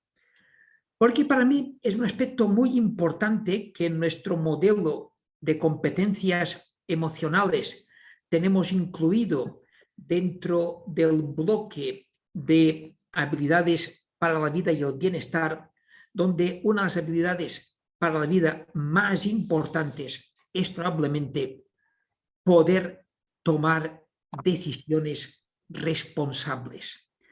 Tomar decisiones responsables que afecten a la mejora de la convivencia, de la paz, del rendimiento y del bienestar. Y pensar que la impulsividad muchas veces es no tomar decisiones responsables y tomar conciencia de cómo ingenuamente pensamos que somos seres racionales y que por lógica pensamos y decidimos, y sin embargo, primero sentimos, como nos demostró Antonio Damasio, nuestros sentimientos y emociones afectan a nuestros pensamientos, y la interacción entre pensamiento y emoción, donde es más importante la emoción que el pensamiento, esto hace que tomemos determinadas decisiones. Y simplemente tomar conciencia del peso de las emociones en nuestras decisiones. Y a partir de esta toma de conciencia, educarnos para poder tomar decisiones responsables desde la perspectiva del pensamiento consecuencial, es decir, que nuestras decisiones van a tener consecuencias. Y yo estoy pensando, y perdonadme que me exprese con toda sinceridad y tal vez impulsividad, pero he estado pensando cientos de veces en lo que llevamos de año, qué tipo de decisiones responsables tomó el señor Putin cuando decidió invadir Ucrania, porque es una decisión muy importante que afecta, que tiene consecuencias y que es una decisión que toma emocionalmente sin tomar en consideración las consecuencias. ¿Qué quiero decir con todo esto? Que las emociones son muy importantes, pero que no hemos de dejarnos manipular por nuestras emociones. De ahí está la regulación emocional. Y la regulación emocional implica aspectos que tienen que ver con prudencia, responsabilidad, respeto, la construcción de la paz y del bienestar. Yo simplemente, Hilda, si a partir de tu experiencia en este trabajo nos puedes apoyar, nos puedes argumentar, nos puedes ayudar a convencernos de la importancia de la relación entre emociones y toma de decisiones, creo que todo esto es contribuir a sensibilizarnos sobre la importancia y la necesidad de la educación emocional. Muchas gracias. No sé si contesto o espero el comentario de Toño. Adelante, adelante, Hilda. Bueno, yo creo que tú ya lo respondiste, Rafael. No tomamos decisiones solo con el pensamiento. Hay una parte inconsciente, emocional, impulsiva, que si no promovemos el autoconocimiento y la autorregulación, no vamos a poder controlar para tomar una decisión. Más cuando eres adolescente y tu lóbulo frontal todavía no está totalmente maduro.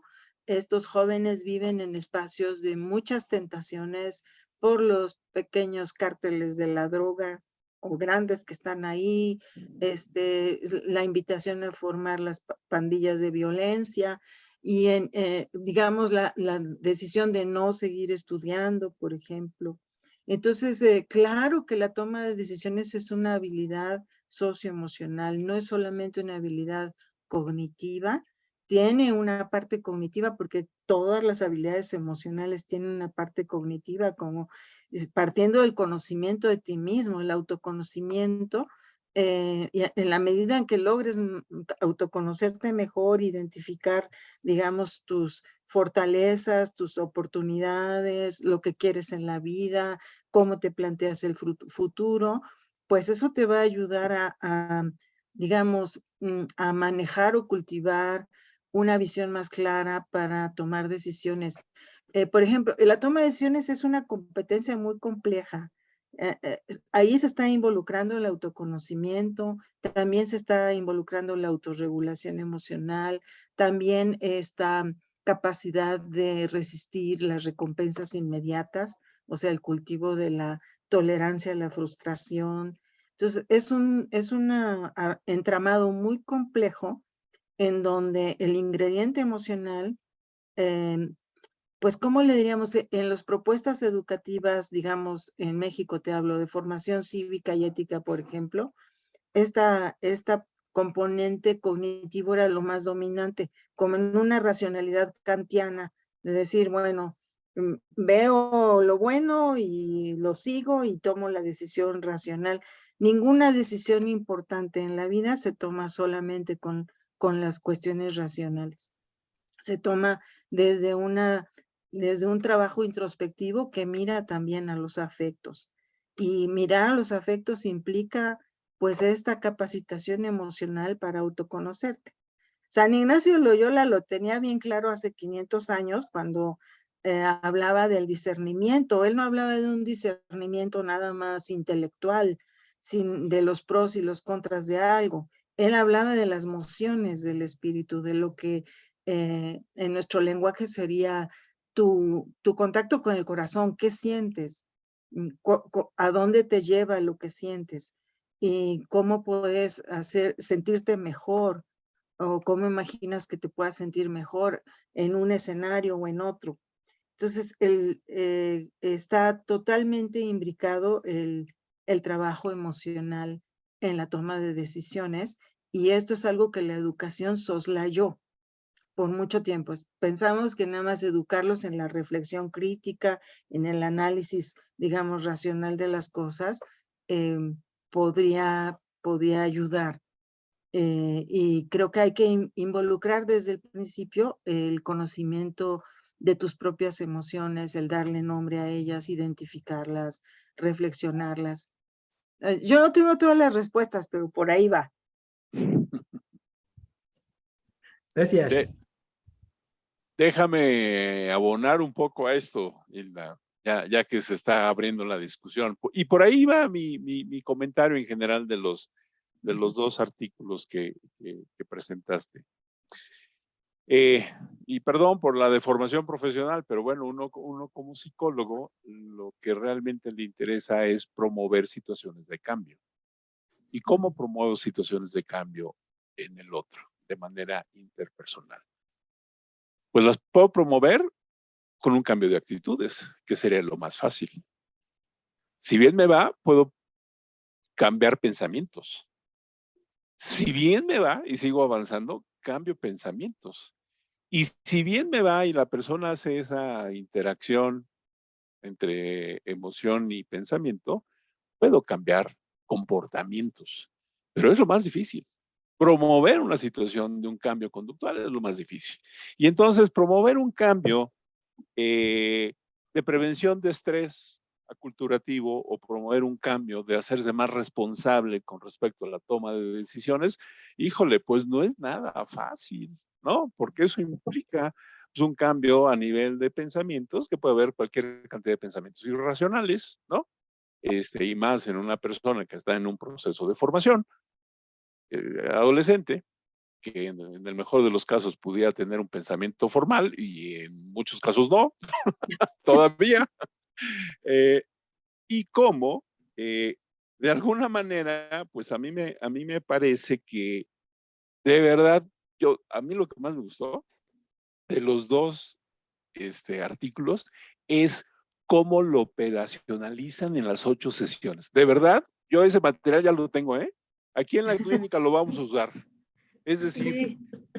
esas fortalezas del bienestar, ese trabajo del universo interno, esa navegar por las emociones, esa mente atenta y en calma, el ser parte de la comunidad, la mejora auténtica, cultivando el corazón. Caramba, pues si eso lo hacemos, si eso lo logramos, si eso lo implementamos, si eso lo reforzamos, yo creo que vamos en ese camino hacia el cambio. Y llamémoslo Te quiero regulación. decir, sí, mis alumnos escribieron un texto muy amplio de 80 cuartillas. O sea, este trabajo que hicimos de artículo es muy resumido, pero si quieres, digamos, el interno de esas sesiones, con mucho gusto te comparto esas tesinas. Muy bienvenida esa información, de verdad, porque creo que allá esa traducción de esa fundamentación teórica, pero traducido de manera operacional al trabajo en el aquí y ahora con los chavos, ya en una situación aquí y ahora. Entonces, sí me parece sumamente útil ese material, muy rescatable. Y bueno, pues sí, tenemos esa preocupación de hasta dónde podemos lograr el cambio, pero también entender que las personas cambian porque van acumulando buenas razones. Y esas razones se pueden ir dando en la medida en que nosotros lo promovamos, en las razones que el medio ambiente lo promueva, en la medida que regule sus emociones. En fin, va acumulando eso y puede venir esa situación de cambio. Entonces yo creo que pues no sé si esto lo vamos a lograr a los 2 años, a los 10 años, a los 20 años, nos encantaría que hubiera esa situación de cambio permanente, pero yo creo que incidimos, ponemos ese dedo, insistimos en facilitar esos procesos de cambio y yo creo que aquí está una evaluación a corto plazo, sí, pero que en la medida en que ellos sigan acumulando buenas razones, ese cambio se dará de manera permanente. Muchas gracias. Gracias por la participación, Hilda. Felicidades. Gracias, muchísimas gracias, Hilda, doctor Vizquerra, doctor Tena. Y pues quisiera proponerles un pequeño cambio en el orden que teníamos establecido, tomando en cuenta que ya nos acercamos a la hora y pues que quisiera que escucháramos al público, si tienen alguna duda, algún comentario, y que entonces pasemos al final su minuto de cierre y de comentarios personales, ya una vez teniendo esta intervención del público. Entonces, pues invito a todos los que nos han estado acompañando a que si tienen alguna duda, pues alguna inquietud, algún comentario, pues levanten la mano o intervengan a través del chat, ya tienen permisos para hacerlo, y que pues adelante, sean parte de la conversación, esta conversación tan rica que se empezó a hablar. A abrir, perdón, y pues también, o sea, no está restringido a que si alguno de ustedes como ponentes tiene algún comentario o alguna pregunta para sus colegas, pues también la hagan.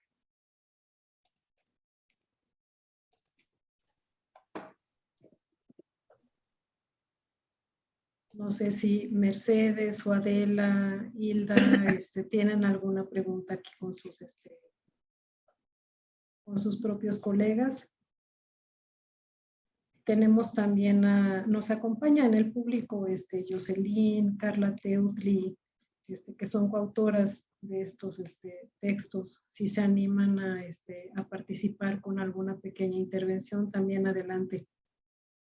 Yo hago una pregunta, mientras surgen otras, tanto para Hilda como para Mercedes y a todos los, bueno, Antonio, Rafael, que tiene que ver con la adaptación cultural de los programas de educación emocional, que es un tema que a mí me interesa mucho. Hilda mencionó bastante el tema de la aculturación y de cómo adaptarlos a situaciones, bueno, un poco diversas tal vez en nuestros países de América Latina respecto a otras realidades, incluso educativas, ¿no?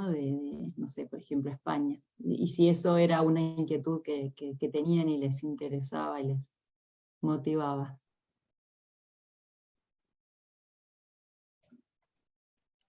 Adelante, Hilda. A ver, no, tú. Gracias. Fíjate, Adela, que cuando en la parte de una investigación que tiene que ver justamente con instrumento, que el doctor Vizquerra nos ha apoyado al seguimiento, una de las dimensiones que nos salió de manera significativa fue la pertenencia. O sea, digamos, de forma general pudiéramos pensar que a lo mejor se puntualiza la regulación emocional, y ahí ha sido muy importante la enseñanza del doctor Vizquerra cuando él habla de que la regulación se puede, o sea, porque además, bueno, ya se ha hablado de esta parte que tiene que ver con la gestión, pero de alargar, acortar, él usa estas palabras de alargar, acortar o modificar estas emociones que de por sí son naturales, ¿no? Y entonces, a lo mejor nosotros hicimos una separación entre tipo de regulación emocional para hacer un trabajo más puntual, pero lo que me pareció muy resaltable fue esta parte de la pertenencia, que fue lo que vimos, digamos, como aspecto cultural muy puntual. En México, nosotros, bueno, por lo menos en el trabajo de investigación que nosotros hicimos, salió como algo, un elemento destacable. Entonces, en relación, por ejemplo, a las otras dimensiones que están como el modelo base de las competencias emocionales del doctor Vizquerra, prácticamente están, vamos, congenian, ¿no? Están muy, muy similares, digamos, de manera concreta en cuanto a tu pregunta, ¿no, Adela? Gracias. Yo quiero aprovechar la ocasión y la intervención de Mercedes Bulas para invitarla a que nos ponga al corriente de este instrumento para que la gente lo pueda conocer, para que nos lo describas brevemente y para que la gente sepa cómo se puede conseguir. Aprovecha la ocasión ahora que estamos aquí. Gracias, doctor. Bueno, estamos ya buscando la publicación, pero sobre todo para ponerlo a disposición, como ya lo comentó el doctor. Como antecedente en esta parte de cómo hacer la evaluación, ¿no? Cómo acercarnos a un instrumento que midiera las competencias emocionales entonces para los docentes, y tuvimos un acercamiento con el doctor Vizquerra y nos dijo, bueno, a ver, hagan un planteamiento, ¿no? De un instrumento. Hicimos un cuestionario tomando en cuenta todo lo que él también nos comentó, nos sugirió, pero sobre todo, bueno, desde una perspectiva como integral, ¿no? De las competencias emocionales, y tenemos un instrumento que tiene 33 reactivos, que es un cuestionario de autoaplicación, es un cuestionario de competencias emocionales para adultos, y que tiene 33 reactivos y busca esta sensibilidad, como bien lo comentó el doctor, tiene la escala Likert de 0 a 10 y que de alguna manera estamos ya haciendo los puntos finos para poder hacer la publicación y ponerlo, por supuesto, y estas 6 dimensiones serían entonces lo que sería la autonomía emocional, las competencias para la vida y bienestar. Ahí dividimos lo que fue la gestión emocional, la gestión positiva y gestión emocional, así también como la pertenencia en ese sentido, y digamos estas 6 dimensiones buscan medir, cuenta con las propiedades psicométricas necesarias y bueno, mide estas competencias emocionales, y como mencioné en la exposición, es un instrumento que tiene un alfa de Cronbach total de 0.91. Magnífico, felicidades por el punto 91 y invito que cuando esté disponible, que de alguna forma nos puedas informar en estos encuentros que tenemos a través de la RIEP, a través de los canales de comunicación entre las personas que formamos parte de esta comunidad de la educación emocional y el bienestar. Será Gracias. un honor, doctor. Será un honor. Muchas gracias. Muchas gracias. Pues por acá en el chat, Heriberto Prieto nos pregunta si consideran que la falta de alfabetización digital también influye en los estados depresivos de niños, jóvenes y adultos durante la pandemia.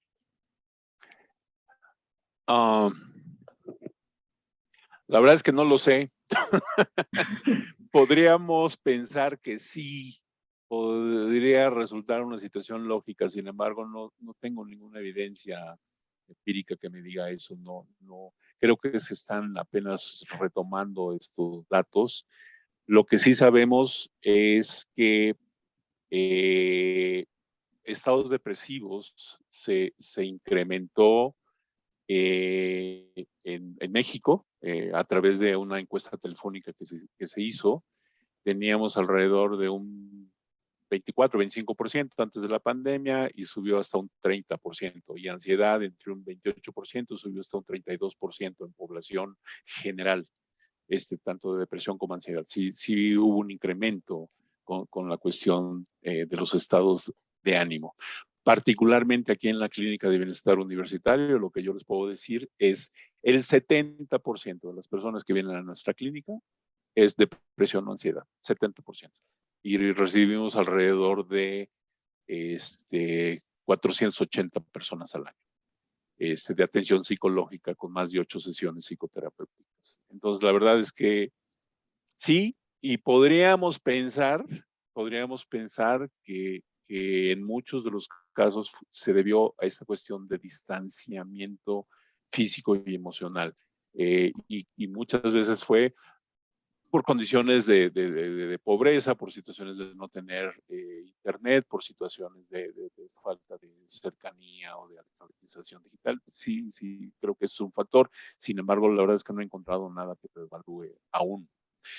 Y en relación a la otra pregunta, de verdad quiero hacerles una cordial invitación. 8 y 9 de septiembre, después a través de Alejandra Luna, si me lo permite, los voy a invitar. Vamos a tener unas jornadas de reflexión sobre prevención del suicidio aquí en la Universidad Iberoamericana, Ciudad de México.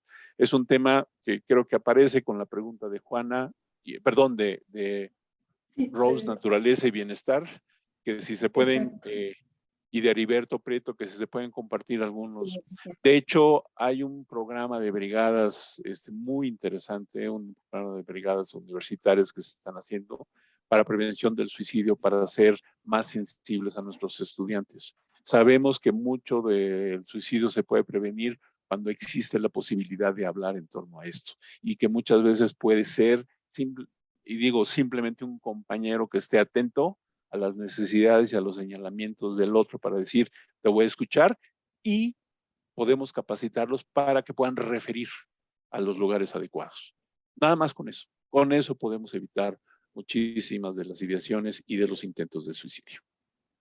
Muchísimas gracias, doctor Tena. Sí, si nos pudiera compartir también en el chat algún enlace o algo, ahorita lo voy a buscar yo también para compartirlo antes de cerrar, pero sí, Sí, súper importante estas va cosas. a estar por streaming. Se los hago llegar porque todavía no tenemos Perfecto. los links de streaming, pero en cuanto los tengamos, se los hago llegar para que los que estén interesados se conecten con todo gusto. Excelente, lo compartimos también en nuestras redes sociales entonces.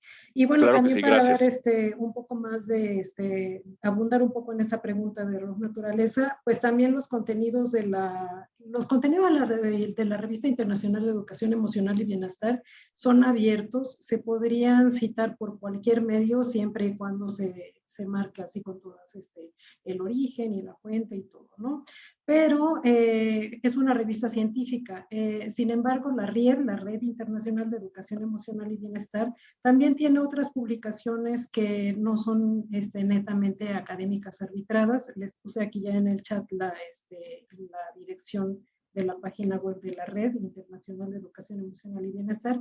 Ahí pueden consultar los lineamientos para a lo mejor publicar otro tipo de aportaciones.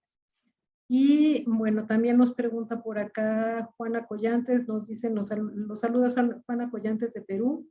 Muchas gracias, excelentes exposiciones y aportes que enriquecen la educación emocional en nuestros países, aplicados a nuestras realidades.